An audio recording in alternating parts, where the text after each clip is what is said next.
You know, it's that wonderful time of the year again. It's Christmas. It's time for celebration. You know, I used to celebrate with my family, Matt. We made gingerbread cookies. Little gingerbread men. They were so cute and adorable. I don't know, it just holds a special place in my heart. Like, no one can ever ruin that for me. You ever make gingerbread men?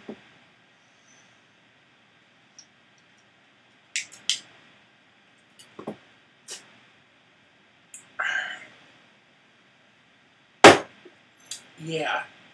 And one tried to kill me. Oh, that sounds like a plot for a really bad movie.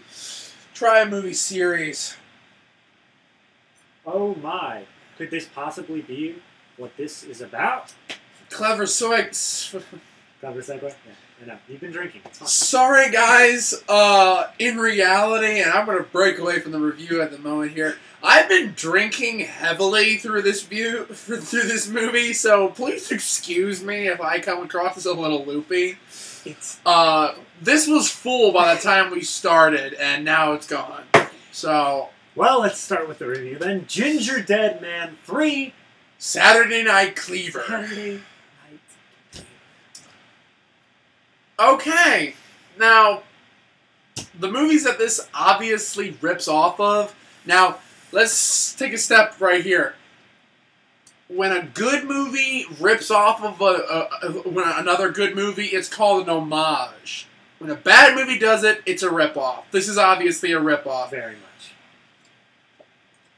It opens with just the opening title card. Just describe the opening title card. This is before we even get into like the production companies and all that jazz and all the people involved in making it.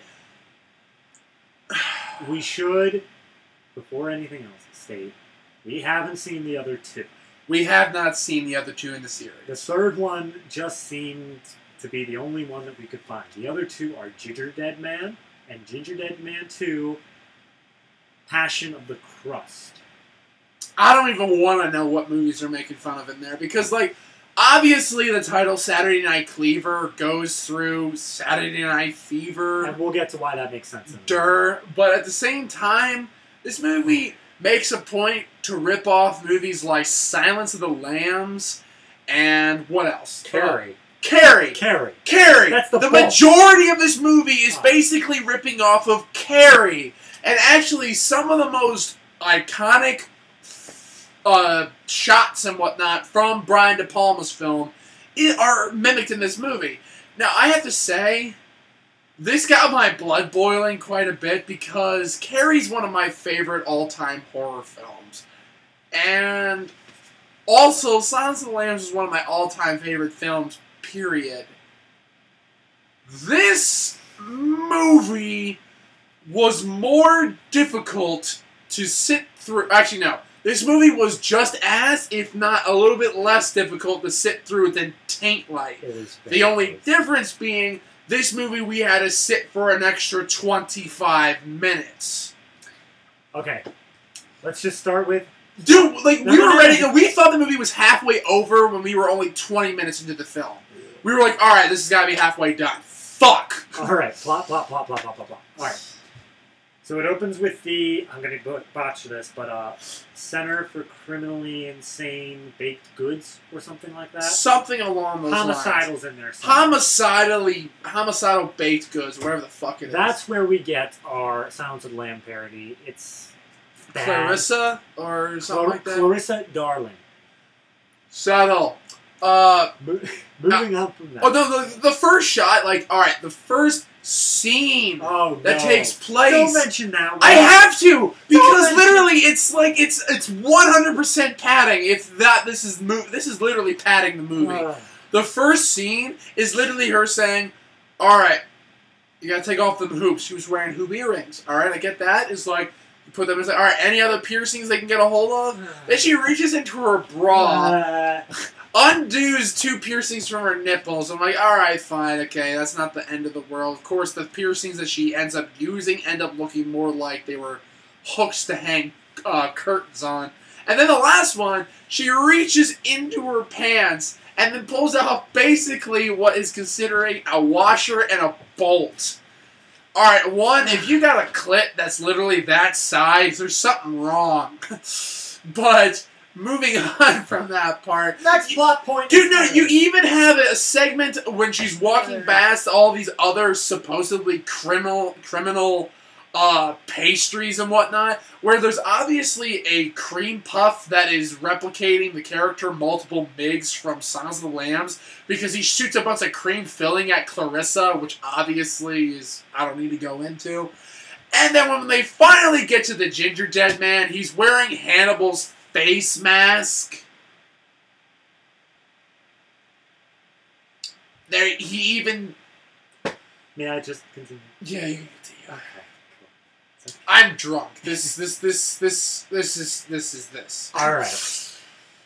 So, after that, he stumbles across a room that is investigating time travel in the same building, because that is a thing. And apparently they made the time machine that is able to send baked goods back to the past. Basically solving world hunger. Cool. But he kills the two scientists. Oh, I forgot to count those two in the body count. Yeah. It's two more.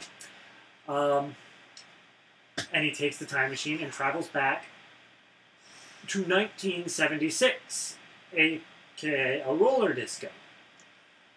Yeah.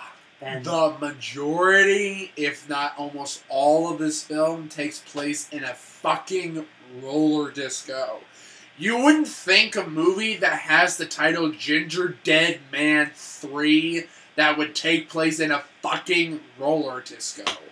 It's on par with Leprechaun, we'll say that. It's worse than Leprechaun. At least sequel. To be honest, actually, at least Leprechaun has fucking Warwick Davis, who is an awesome actor, and also he enjoys the role he's given.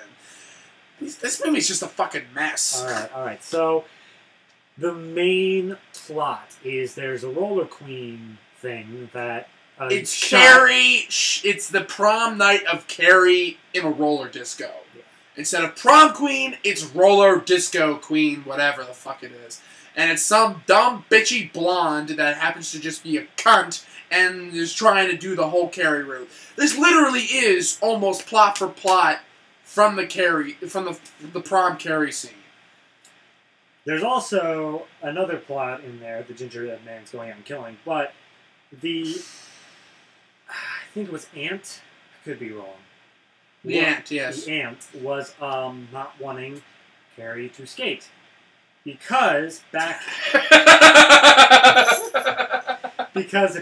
in the aunt's youth, she was a very well-known skater. And barrel jumper. And this was around 1941. It happened to be that she was asked to barrel jump for the, I guess, naval officers at a certain harbor in Hawaii on a certain December day, thus causing an event now known as Pearl Harbor. Yeah. This movie went there. This movie literally blamed roller derby and roller disco, for that matter, barrel jumping, for the attack on Pearl Harbor. And the American involvement in World War II overall. Yeah. But that's a minor plot that's wrapped up fairly quickly. It's mainly the Carrie thing. She's even psychic. She has the psychic ability things to move stuff around. It's not just the overarching plot. She does have the Carrie power. There's a random side tangent about a bunch of about two teenagers who are doing a shit ton of like hallucinogens. Like they shove down a whole bunch of Molly and acid and shrooms and whatnot all at once, and they're fucking in a janitorium closet, and then the janitor comes in and he starts fucking her too, and then they make a revelation that he's hung like a fucking horse. Well, seriously, every single scene in this movie is padding. There's not one single segue that makes any lick of sense from one scene to the other, unless you obviously keep telling yourself, okay, this is just Carrie. Okay, this is just Carrie. Alright, so, my head hurts and it's not from the fucking Jack Daniels. General plot aside, we can't really go into just directing, writing, acting, any of that. We just have to talk about it as a whole. And the Yeah, I mean, I whole- wish we could break this down. It would be easier. And the whole is... that's all it is. It's just an exasperated sigh. This movie, like, and obviously, like, we just recently watched and reviewed 2012 Ice Age, which is by The Asylum, which is a production company designed for making bad movies. This movie is harder to get to than that one. I mean, that one, I'm like, it was annoying and it was frustrating. This one was just straight up painful. I've never had to actually have a time where I've had to watch a movie where I've had to drink during it in order to make it tolerable for me to watch. I mean, overall, there were a few good jokes. It got a chuckle every once in a while. Once in a while. It did have a decent joke once in a very long while. But for the beginning part, if you're a fan of Silence of the Lambs, and for the entire remaining part, if you are a fan of Carrie... Oh, you're gonna hate it. You're gonna fucking hate this movie. And I know, and obviously the way that the movie is told and all that stuff, it's not supposed to be taken seriously. Like, the Silence of the Lambs part ends up getting interrupted by a bunch of people, basically like PETA-style members that go in and try to free all the baked goods and whatnot. And one girl ends up getting her nose bitten off. It's very much like the very beginning of 28 Days Later when it comes to the viral outbreak. But at the same time, that doesn't mean it makes it any easier to watch. As for the ending, we're not going to spoil it, because this one you really just need to see it to even possibly... Like, us telling you would not do it justice. Oh, time travel movies got nothing on this shit. No.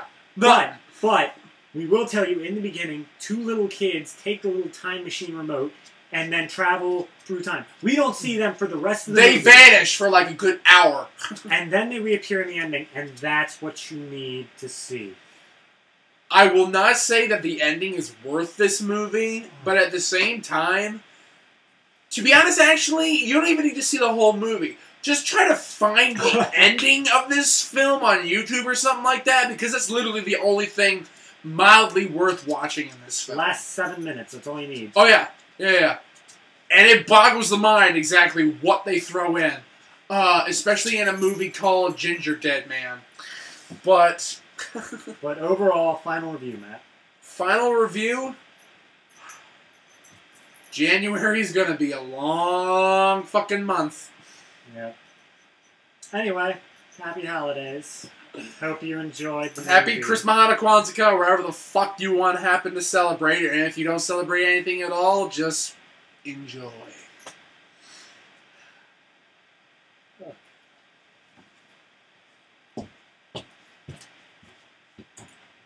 Yeah, I got nothing.